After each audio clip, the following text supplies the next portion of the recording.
এখন আমি আপনাদেরকে এই শাড়ি দিয়ে হিজাব কাটিং শেখাবো। যদি শিখতে চান ফুল ভিডিওতেই সঙ্গেই থাকুন। শুরুতে আমি এখানে শাড়ির পাড়টা কেটে নিচ্ছি, আপনারা ঠিক সেমভাবে কেটে নেবেন। শাড়ির পাড়টা কেটে নিয়ে আমি পরে আলাদাভাবে অ্যাড করে নিব। আপনারা চাইলে এই পাড়টা অ্যাড নাও করে নিতে পারেন আপনাদের পছন্দ অনুযায়ী। তারপর এখানে আমার যে হেজাবটা তৈরি করব সেই হেজাবটার লম্বা হবে 50 ইঞ্চি। তো আমি যেহেতু পাড়টা নিচে দেবো, পাড়টা আমার 3 ইঞ্চি, তাহলে লম্বার চেয়ে 3 ইঞ্চি কম হলে 47 ইঞ্চি হবে। এবং এখন 47-এর জন্য 1 ইঞ্চি সেলাইয়ের জন্য লেখা 48 ইঞ্চি, এভাবে করে ফিতাটা কর্নারে একজনকে আমি ধরতে দিয়েছি যেহেতু অনেক লং হিসাব।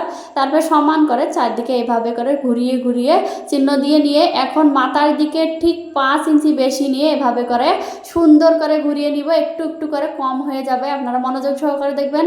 পাস হয়ে ধীরে ধীরে কম হয়ে যাবে। এভাবে করে সমান কিছুটা আগের মাপে থাকবে, কিছুটা 48 ইঞ্চি মাপে থাকবে, ধীরে ধীরে 48.5 50 এভাবে করে সুন্দর করে করে মাপ নিয়ে তারপরে একে মাথার গোড়ে মনে করেন প্রায় 55 ইঞ্চি লং হবে। এভাবে করে সুন্দর করে কাটিং করে নেবেন।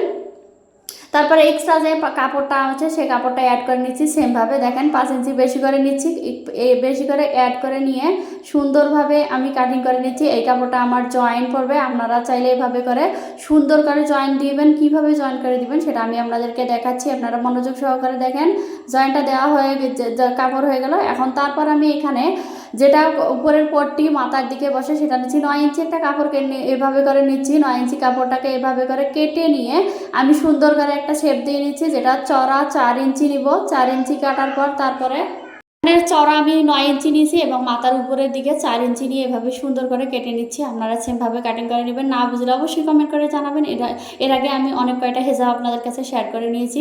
তারপর আমি মুখোশের দিকটা কেটে নিচ্ছি। মুখোশের লম্বা যা আসবে, এখানে মুখোশের লম্বা আমার প্রায় 28 ইঞ্চি আসতেছে। চড়া 27-28 নেবেন, এভাবে করে সুন্দর করে নেবেন।